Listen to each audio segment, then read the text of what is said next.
Voces por una causa, el podcast de Entre Culturas con Julia Navarro. Hola, soy Julia Navarro y les doy la bienvenida una semana más a Voces por una causa, el podcast de Entre Culturas. Hoy vamos a poner el foco en una realidad que está ahí y que a veces no resulta como lejana, pero es muy importante, que es el de las trabajadoras del hogar y los cuidados. Es una profesión que ejercen mayoritariamente mujeres, y mujeres migrantes, y en ocasiones se ven obligadas a trabajar sin la garantía de unos mínimos derechos laborales. Y para ello vamos a profundizar en el reciente informe del Servicio Jesuita a Migrantes, SJM, Cuidar con Derechos, Vivir con Dignidad, de la mano de la autora principal, de su autora principal de este informe, Suzette Mourato, y de Natalia Padrón, que es técnica del área de mujer de la red del Servicio Jesuita a Migrantes, el equipo de trabajo que ha apoyado la publicación. Les diré que Natalia Padrón trabaja acompañando a personas migrantes en ese proceso largo y difícil de integración, formación y defensa de derechos como técnica del área de formación y empleo de Pueblos Unidos. Y Suzette Mourato es investigadora social especializada en trabajo del hogar y cuidados, migraciones y género del Instituto Universitario de Estudios sobre Migraciones de la Universidad de Comillas.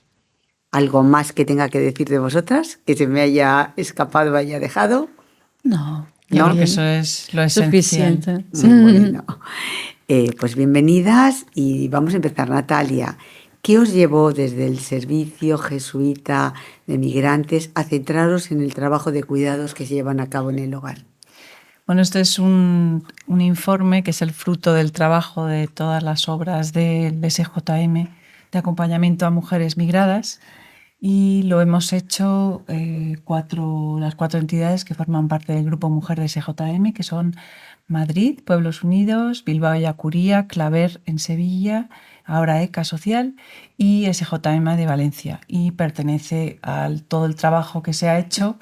Es continuidad de un informe que se publicó en 2018, Visibilizar lo invisible, que ponía de relieve la situación de vulnerabilidad de las mujeres trabajando en empleo del hogar. Y hemos dado continuidad a este trabajo después de la aplicación del convenio 189 de la OIT, afrontando pues, los retos y dificultades de la aplicación de este convenio en el empleo del hogar, fundamentalmente llevado a cabo por mujeres migradas.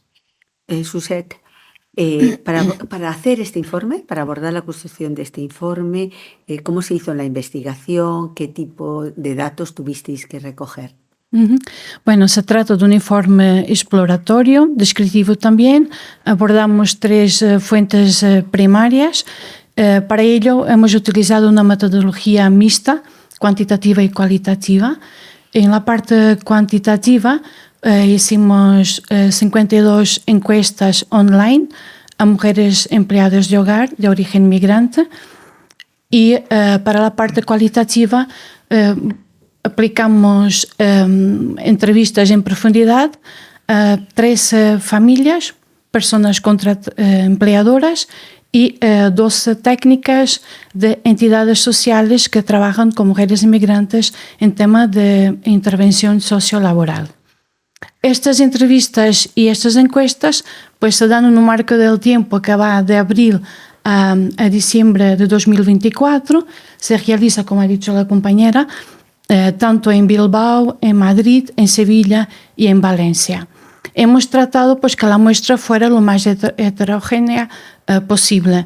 Entonces, pues tenemos mujeres empleadas de hogar que acaban de llegar a España, que están en situación administrativa irregular, otras que llevan más tiempo, otras que ya tienen, como decimos habitualmente, un lenguaje más coloquial, ¿no? Ya tienen papeles. Y en relación a las familias empleadoras, para que la muestra fuera bastante diversificada, pues tenemos empleadoras, personas muy cercanas a las entidades del SJM, otras que han contratado servicios, han venido buscando personas que vienen en nuestros espacios de formación, y otros desconocen totalmente las entidades SJM. Entonces, de esta manera, pues estamos ligando una parte de la población pues bastante diversificada. En cuanto a las personas técnicas profesionales de intervención, hemos buscado que fueran de entidades con perfiles bastante diversos también, que trabajen con mujeres inmigrantes, eso sí, pero desde perspectivas diferentes. Natalia, el informe habla de invisibilización de este trabajo. ¿Qué significa esto en la práctica, en el día a día? En la práctica significa que realmente lo que ya sabíamos y lo que está claro es que este es un trabajo realizado por mujeres, en su mayoría de origen migrante, con una proporción muy alta de mujeres en situación administrativa irregular, y esta informalidad genera una vulneración de derechos muy extendida, ¿no? Esto genera un impacto muy fuerte, tanto físico como mental, en las mujeres trabajadoras que están en una situación de inseguridad jurídica, laboral y personal, ¿no? Esto también lo que en la práctica significa es que hemos notado o seguimos notando, al igual que se hizo en el informe anterior, la falta de visibilidad tanto del trabajo en el ámbito privado, el trabajo de cuidado, como de la falta de visibilidad de la aportación de las mujeres migrantes a la sociedad de acogida, ¿no? Por eso la práctica hace que es un grupo muy vulnerable, y también en la práctica lo que hemos visto es una falta de información sobre derechos y obligaciones, tanto por parte de las trabajadoras como de las familias, ¿no? Y por eso este informe, con respecto al anterior, y también de manera práctica hemos querido meter en la ecuación a las familias empleadoras, ¿no? Para cotejar un poco este triángulo: técnicas, mujeres trabajadoras y familias, ¿no? Y dónde están esos puntos ciegos. ¿Este informe lo habéis entregado a la administración, por decirlo de alguna manera, las entidades políticas no tienen este informe, no lo conocen, no lo habéis compartido con ellos? Lo que sabemos es que pues, el equipo de Entre Culturas, junto con el SJM, pues están tratando de difundir lo máximo posible el informe. Los medios concretos que están utilizando ahora mismo, pues no lo puede dar así una información mucho más concreta, ¿no?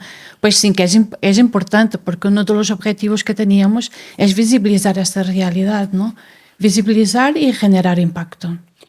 Natalia, acabas de hacer una descripción de lo que significa la invisibilización del trabajo de las mujeres migrantes.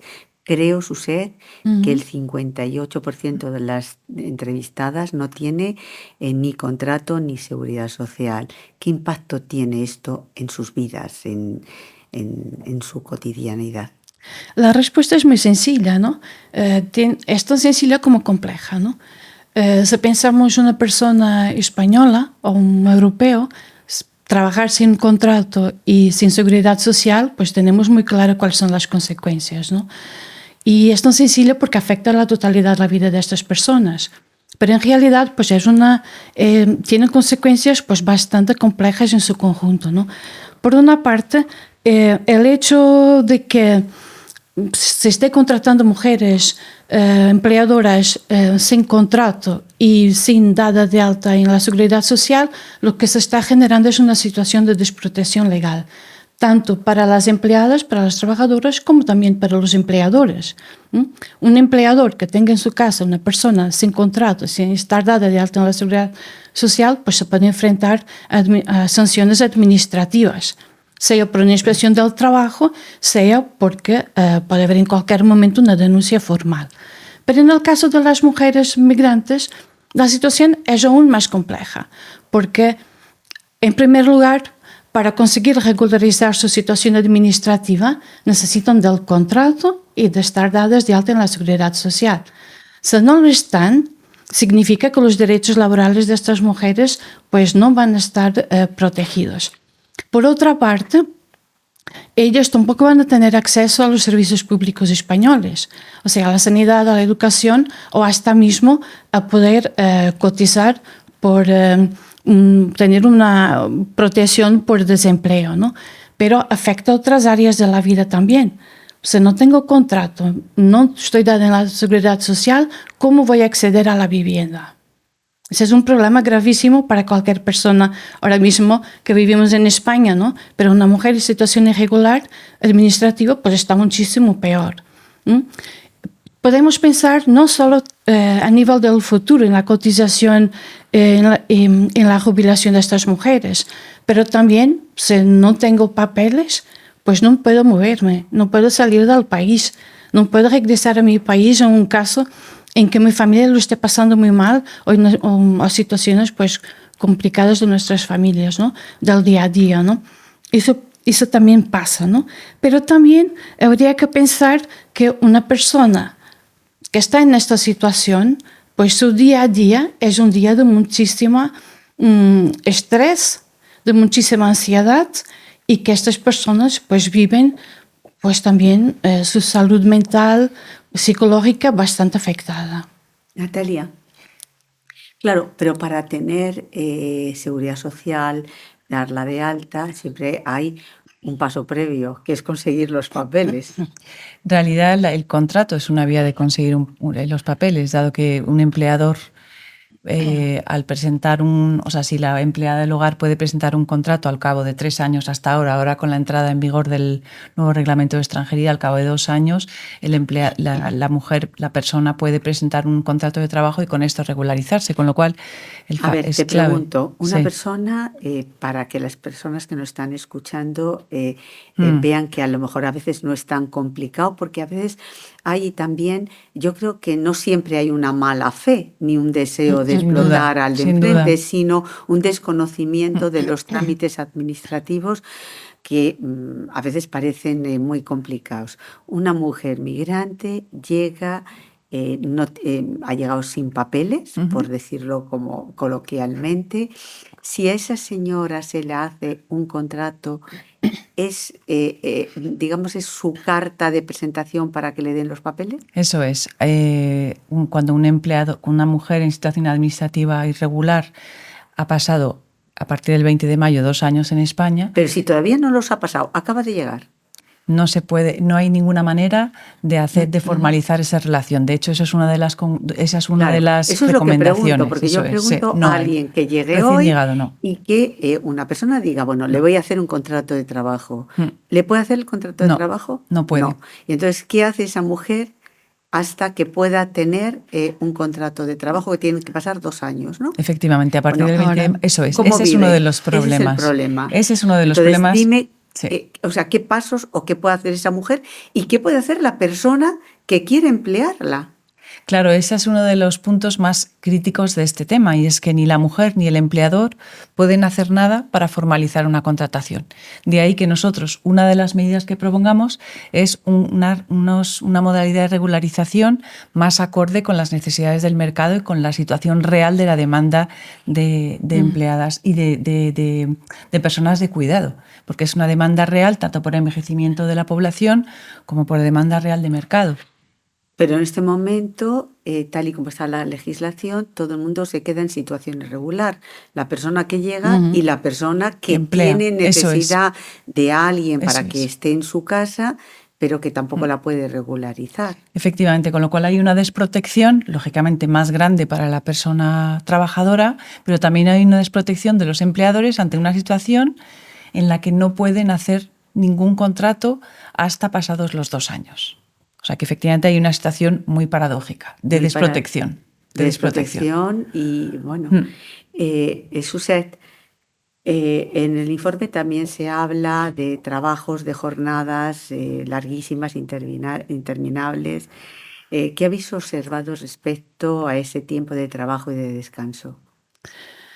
Los datos son alarmantes, la verdad, ¿no?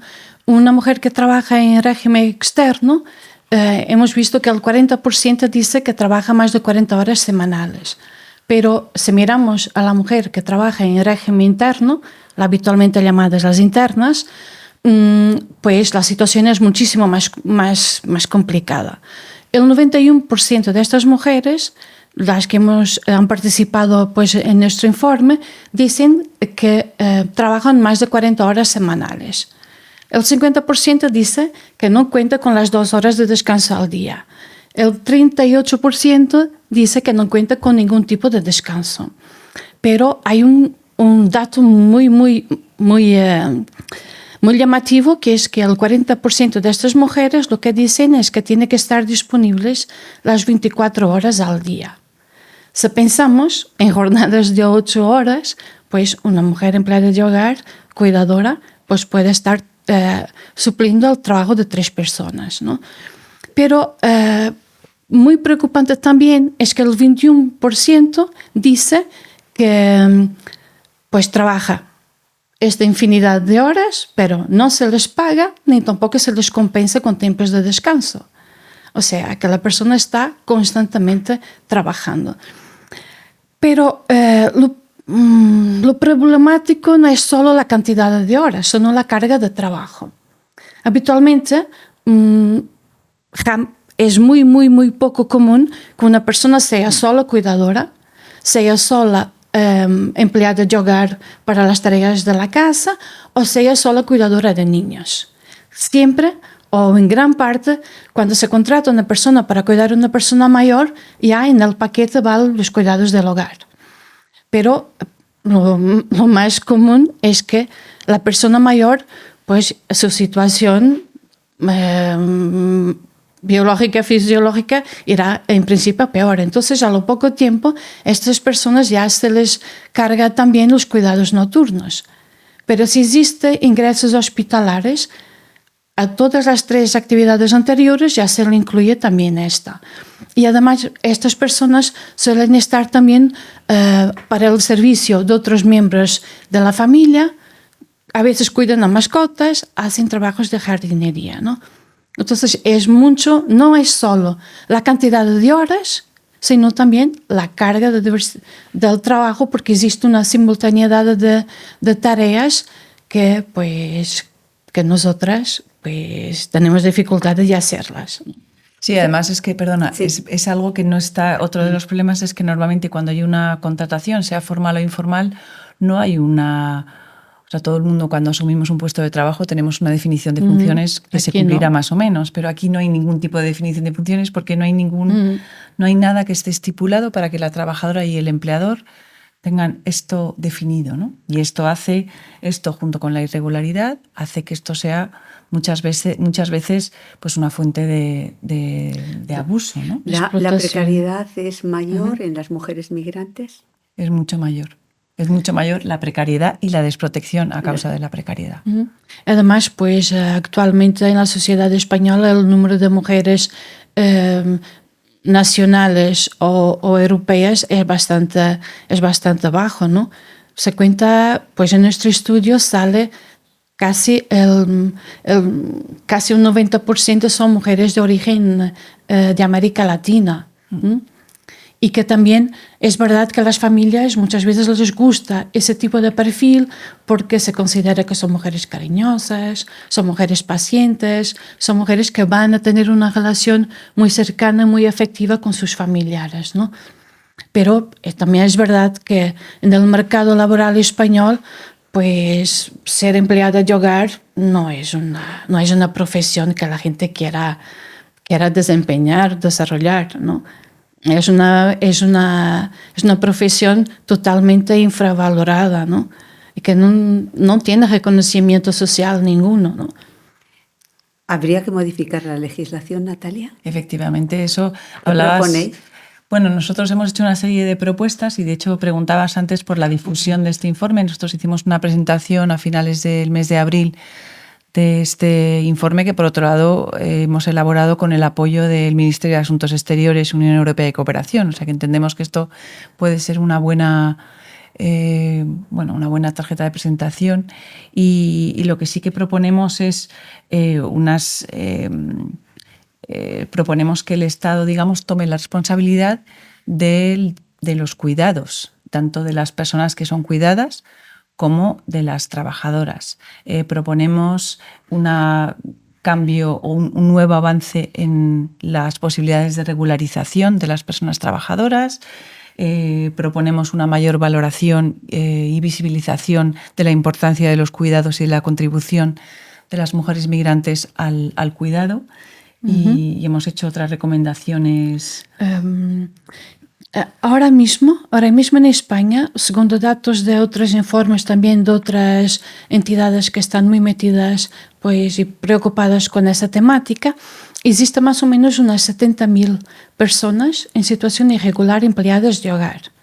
Estas personas, para ellas, pues una de las medidas lo que pedimos es que se haga pues, un proceso de regularización inmediata, ¿no? Después hay otro dato que ha salido por el Ministerio de Inclusión en el mes de marzo de este año. Dentro de 5 años, por la situación de la población española, van a ser necesarias 260.000 personas más para cuidar. ¿Dónde van a venir estas personas? Entonces, en el informe sale los 3 autores, tanto las mujeres empleadas de hogar, tanto los empleadores como las técnicas, lo que piden es que la regularización de estas personas se haga de forma inmediata. O sea, ha llegado a España, tiene contrato de trabajo, tiene una persona empleadora que tiene, pues, ganas de que realmente la persona esté trabajando en su casa y se respete todos sus derechos, pues, debidamente por lo que está estipulado en ley, pues se haga esa regularización. Además, es una necesidad tremenda de la sociedad española. No hay otra. No, la pregunta es, ¿quién nos va a cuidar? Pero, ¿cómo vamos a cuidar a las personas que nos vienen a cuidar? También hay otra segunda parte, no solamente quién nos va a cuidar, sino cómo se puede pagar esos cuidados. Por eso, las otras medidas que nosotras pues ahí proponemos es que el Estado se haga cargo y sea el garante del derecho a cuidar y a ser cuidado. ¿Cómo? Pues proporcionando también pues, medidas y apoyos de protección social, tanto a las familias que están en una situación de menores recursos financieros, como también protección a estas mujeres.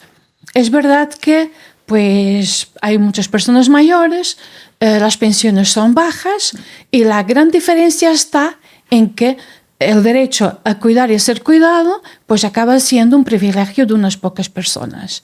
Si la familia no tiene ni los recursos financieros, ni tampoco cuenta con una red suya más cercana para apoyar en el cuidado, ¿cómo cuida?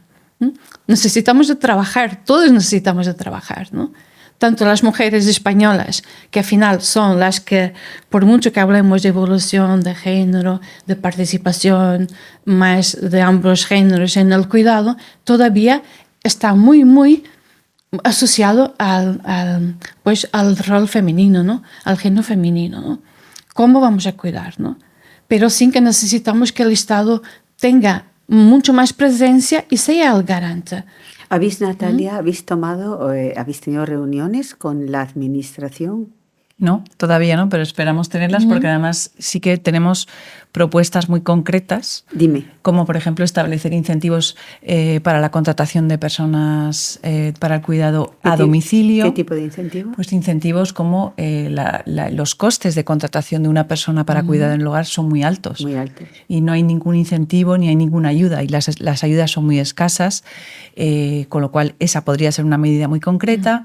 También la mejora de la red estatal de los cuidados y luego se mejore la ley de dependencia, porque es muy difícil acceder a medidas de ley de dependencia y, como bien decía Susete, al final los cuidados a domicilio, que son los que también ha salido muy claramente que son los que desean las familias, ser cuidado a domicilio no son posibles más que para las personas que tienen recursos económicos, que son una muy pequeña cantidad con respecto a la necesidad, que además es pura demografía, ya además de los factores culturales de cuidado en el entorno familiar, tenemos una cuestión demográfica que es absolutamente indiscutible, ¿no? Ahí entraría pues la reducción de la cotización a la seguridad social, que es elevadísima. Va mucho dinero, ni siquiera llega a la persona que está trabajando, queda en el Estado, ¿no? Hay un informe reciente que dice que por cada euro por cada euro pagado en cotización a la Seguridad Social por una mujer empleada de hogar, el Estado pues se beneficia de 1,10. O sea, siempre vamos a estar favoreciendo al Estado de alguna manera. Es un proceso que después sería como un retorno de lo que nosotros también nos vamos poniendo en impuestos y en tanta otra cosa, ¿no? Bueno, pues muchísimas gracias. Veo que tenéis ya un modelo, ¿no?, que podríais... sí, podemos continuar. Podéis continuar, y sobre todo lo importante es que la administración tenga en cuenta pues las recomendaciones que hacéis, porque estáis dando soluciones. Lo importante no solamente es que habéis hecho un diagnóstico, sino que también el diagnóstico va acompañado de unas medidas como las que acabas de decir. Muchas gracias por vuestras aportaciones. Bueno, este es un diálogo necesario para avanzar hacia una sociedad que reconozca y valore el trabajo que sostiene la vida. Y una última pregunta: ¿cuántas mujeres hay en esta situación? ¿Cuántas empleadas invisibles hay? Es que la propia... pone cara. Es que la propia invisibilidad... Esa es mucho la pregunta es del la pregunta millón, del sí. millón. Antes he dicho que hay 70.000, se identifica 70.000, pero no son 70.000. No, pero has dicho, claro, has dicho los de las 70.000, pero Sí. por eso quiero saber qué cálculo hacéis vosotras de cuántas mujeres puede haber en estos momentos. Eso es muy complicado. Muy Muy complicado de llegar a un número. Hay muchas mujeres en esa situación, ¿no? Es difícil calcularla, es muy difícil. Yo creo que es un cálculo muy difícil, y esa es una parte del problema. O sea, tenemos los datos de necesidad de las familias, tenemos los datos de personas que trabajan en el sector, digamos, de los cuidados en residencias pero en el ámbito privado. Claro, en residencias sí, porque están Claro, regularizadas. claro, eso es. Y no Claro. sería. Pero es muy difícil. Que el ámbito, perdona Natalia, es que el ámbito de lo privado, ¿qué es lo que pasa realmente al interior de una casa, de una familia, ¿no? Ahí no se puede entrar. O sea, la propia ley protege también. Que hay mucha contradicción, ¿no?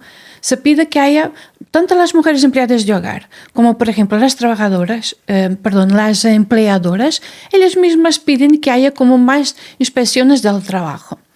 Pero entrar en un domicilio privado es que no, es muy complicado. Hombre, es muy complicado, ¿sí? Porque tiene que haber una frontera entre claro. el derecho a la privacidad de una familia Por y el eso. Estado, ¿no? O sea, Entonces, ¿cómo se calcula cuántas personas hay? Y aún así... Sí que es verdad que es muy importante visibilizar, y la parte de sensibilización de los empleadores. Creo que esa parte que nos pertenece probablemente a nosotros como entidades sociales, creemos que esa parte es súper importante, y no solo sensibilizar a las personas que están cercanas a nuestra misión, sino sensibilizar de una manera más generalizada, ¿no? claro. Después, otro aspecto bonito de este informe es que es un informe inclusivo. Es que con el informe nosotros no estamos diciendo los empleadores no quieren, no estamos diciendo los empleadores muchas veces quieren pero no pueden. No, eso lo sé porque Sí. yo sí conozco esa realidad, porque bueno, está ahí, te lo cuenta mucha gente. Encontrar una persona estupenda, pero no la puedo dar de alta en la Seguridad Social porque no tiene papeles. Entonces, hasta que tenga los papeles, entonces obligan de alguna manera a las familias o a los empleadores a estar en esa situación irregular. O sea, a mí me parece que el paso más importante es esa regularización inmediata de la persona que llega. Sin duda. Sí, es necesario un cambio de mecanismos de regularización, sin duda. Pero que tiene que ser ya. Tiene que ser ya. Y porque es eso un es lo que beneficio para la protege. sociedad. Claro, eso es lo que protege a la persona que llega, al trabajador, y al mismo tiempo a la familia. Sí. Porque hace estar en situación de irregularidad este limbo a ambas partes. Sí, Sí. sin duda. Porque a veces los empleadores no son unos desalmados. No, simplemente no. decir, bueno, pues esa posibilidad de decir, tengo una persona, quiero contratarla, no la puedo contratar. Bueno, eso a mí me parece que es un disparate, que la ley no lo permita. Sí, por eso hablaba yo antes de la paradoja, ¿no? De Claro. algo que es necesario, que ocurre, que contribuye, pero que no se favorece en cuanto a protección, ni para la persona trabajadora, que al final es la persona más vulnerable, ni para la familia. Es que en el informe sale también este dato, ¿no? Cada vez más la familia quiere contratar una persona que esté en situación regular. Y la pregunta es, ¿qué pasa durante los 2 años que la persona no se puede regularizar? Porque están irregulares la persona y la familia. ¿Cómo va a vivir? Claro, lo cual es una situación a la que la administración debería de dar una respuesta para evitar Sí, inmediata. esa irregularidad. Porque es que si no parece que es que las familias que quieren contratar son unas desalmadas. Y no, es que simplemente en muchas ocasiones no tienen los instrumentos. Sí. Y a veces también la contratación, como decíamos antes, implica un coste que está muy fuera de Está la muy realidad fuera de la económica en la que realidad. vivimos. Está muy fuera de la realidad. Bueno, pues muchísimas gracias A a ti. las dos, Natalia, Nada. Susette, por vuestras aportaciones y ojalá este informe haga mella en los que tienen que tomar decisiones. Pues sí. Ojalá. Pues Muchas muchísimas gracias. Pues muchas gracias, encantada. Voces por una causa. El podcast de Entre Culturas con Julia Navarro.